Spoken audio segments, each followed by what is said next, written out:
All right, welcome to Class 5. For today, we read an essay by T. Nguyen on echo chambers and epistemic bubbles. So this is a work in social epistemology. As I've been emphasizing, there are three main approaches to teaching critical thinking. The traditional philosophical approach, and the psychological approach are the two most common ones. But a third approach based on social epistemology is something that I'm introducing for this semester. And it's actually precisely because of essays like this that I'm making this change, because I'm becoming more and more convinced that the traditional ways of teaching critical thinking just aren't up to the task of explaining a lot of current political conflict and dysfunction and disinformation and conspiracy theories and that sort of thing. So actually, I want to start with a tweet that I encountered a while back. I thought was funny and accurate. Bama Fangirl tweeted, "Y'all remember before the internet that people thought the cause of stupidity was a lack of access to information? Yeah, it wasn't that." Yeah, I'm old enough that I remember, in fact, the tech boom of the 90s, all of the promises made about human enlightenment that would be brought about by access to information. And, well, yeah, that hasn't happened. And some of that was predictable because access to information is also access to disinformation. But it turns out that, well, simply trying to promulgate the tools of distinguishing information from disinformation haven't been adequate because we don't really understand why people are drawn to disinformation unless we use the tools of social epistemology. So this essay by Nguyen was one of the first essays that really began to convince me that this was an important issue to pursue and to use in shaping my classes. I had you do an exercise, and some of the exercise was just like, helping to confirm that you did the reading, you digested the material. So I wanted you to distinguish echo chambers from epistemic bubbles, come up with an example, and put some of Nguyen's argument in standard form.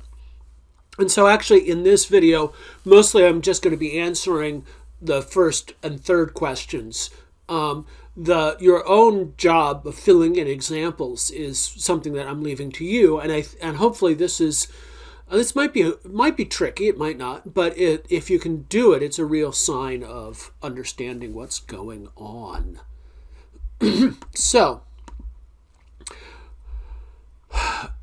Nguyen's essay begins by distinguishing epistemic bubbles from echo chambers. And one of the things that he emphasizes is that a lot of people writing about the conflicts that have been created by social media and the increasing polarization of the American political scene have not been distinguishing epistemic bubbles from echo chambers. They use those two terms interchangeably, and really they shouldn't. And also, most of the time, they think that they use both words to refer to epistemic bubbles. So a lot of people have spent time fretting about situations where a person holds a false belief because they don't come into contact with opposing viewpoints or information that contradicts their views, right? And books, all sorts of books have been written about how we don't talk to each other across political divides anymore. And one of the things that Nguyen does a really good job of pointing out is that this just isn't true, right? And you can examine the empirical evidence that he presents why this isn't the case in the paper itself and in your answer probably to the third question. But it's important now to distinguish an epistemic bubble from an echo chamber. An echo chamber is a situation where a person holds false beliefs because they do not trust outside sources of information and argument.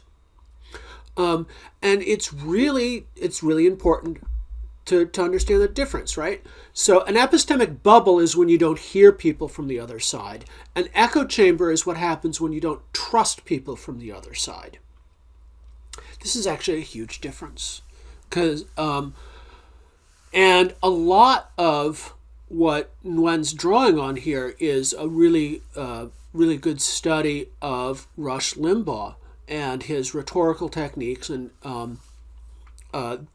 his followers, and the way that Limbaugh systematically undermines trust and confidence in anyone who is not a member of the conservative community. And so the analogy to a cult may not even really be just an analogy. Both people like Limbaugh and cults use the same tactics to generate distrust of outsiders, including the remarkable effect where, in fact, when people are presented with contradictory evidence, this winds up backfiring and enforcing the person's belief in the cult because they were warned in advance that liars and deceivers would present you with false arguments, right? The other key that I think is really important here is that epistemic bubbles and echo chambers have different solutions. And Nguyen is actually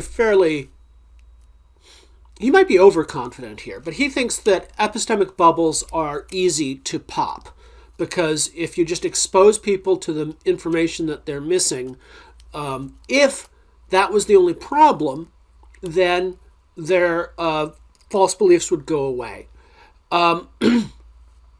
And there may be other complications going on here in epistemic bubbles besides the stuff that would turn them into echo chambers.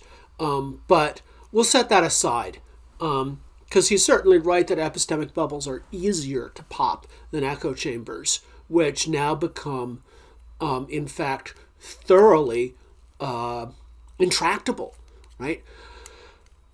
To break through an echo chamber, you need to rebuild trust. You can't this can't be done with information. It can't be done with argument. Ultimately, and this is why I think this is a problem for critical thinking courses, it can't be done with reason alone. And so Nguyen relies on one particular story of a white supremacist who was deprogrammed, essentially weaned away from his white supremacist upbringing by consistent, persistent, generous outreach by Jewish people at his college. There are other stories that in other situations that are very similar. So there's during the early part of the 21st century, during the aughts, there was a lot of research, not a lot, there was some research on deprogramming Islamic radicals. This was obviously something that the U.S. government had a big interest in. And the consistent result was that you needed to give people something emotionally that replaces what belief in violent jihad used to do for them. This is true for conspiracy theories. It's true for QAnon.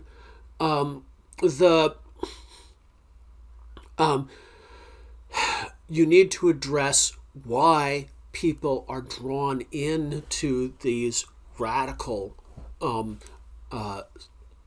beliefs and social structures, right? So you need to rebuild trust, and that is hard. All right. I've got some quotes here. This goes back to the stuff about Jameson and Capella's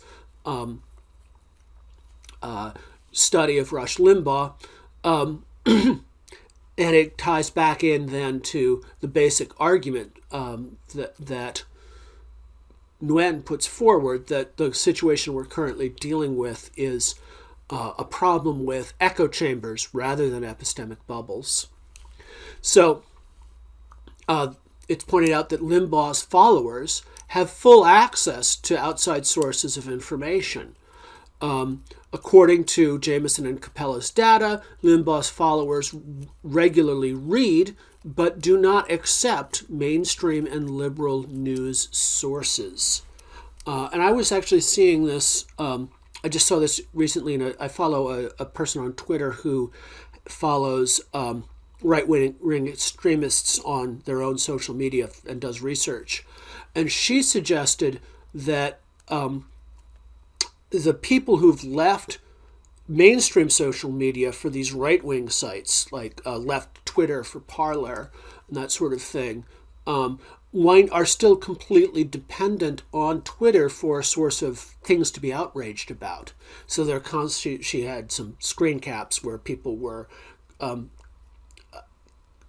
taking quotes from Twitter, moving them over to the right way, the farther right social media, and then complaining about them. And this is really a part of the basic structure, actually, of generating distrust. You actually wind up exposing people constantly to the information and arguments that you are training them to distrust, right? So it's not a matter of being cut off. It's a matter of effective demonization and depersonalization and that sort of thing. So there was another bit of data about this from Facebook. New data does in fact seem to show that people on Facebook see posts from the other side, and people often visit websites with opposite political affiliation. And as I was saying, I think this is mostly to dunk on them, right? So what we're seeing is not a lack of flow of information, but a collapse in trust. So there's actually a link in the article. Actually, I think that this link was from the popular version of Nguyen's article in a magazine called Eon. And then what I had you read was a more formal version. In any case, you can track down the sources with the citation that's in this PowerPoint. So I'll just wrap things up by talking about what I take to be the central argument that Nguyen gives, and I think it's quite effective. Right? So premise one, putting this in standard form. Premise one, epistemic bubbles can be popped by exposure to contradictory evidence and arguments. Premise two, Facebook users and Rush Limbaugh fans are routinely exposed to contradictory evidence and arguments. Premise three, Facebook users and Rush Limbaugh fans remain politically polarized. Conclusion, they're not trapped in epistemic bubbles. Something else is going wrong. And this is where we talk about echo chambers, a collapse of trust, and also the use of cult-like techniques to breed an isolated sense of loyalty to a small group. All right. So epistemic bubbles do a better job, echo chambers do a better job than epistemic bubbles of explaining why so many people have become essentially irrational recently, ignoring evidence. And I'm focusing here on extreme cases, in part because I want to be sure that everyone can buy into the basic pattern, right? So the Pizzagate scandal would be the kind of thing that I'm thinking about here. You may or may not remember a guy became convinced that Hillary Clinton was operating a child sex ring out of a pizza joint called Comet Ping Pong in Washington, D.C. So he drove from, and the story was that this child sex ring was being operated out of the basement of this pizza joint. He drove from Alabama to D.C., I hope I'm getting these details right, with lots of guns and ammunition, broke into Comet Ping Pong and found out that they did not, in fact, have a basement. No child sex ring, no basement, no Hillary Clinton, nothing. It was, in fact, a pizza place. And so in talking about these two, social epistemology and echo chambers, I'm trying to identify the root causes of this kind of extreme dysfunction in rationality. In some level, what was going on with this guy was a failure of critical thinking. But it wasn't the kind of failure of critical thinking that normal critical thinking courses can help you with. There's something far more, there's a deeper level of social breakdown. So people in echo chambers are using critical reasoning. They just have distorted standards of who to trust. Echo chambers, and this is actually a side point, a point that he uses in passing, but I think this is well worth doing. Nguyen mentions that echo chambers don't use Orwellian doublespeak. So, I don't know if you had to read 1984 in high school or anything like that, but Orwell had a very specific analysis of how propaganda works, right?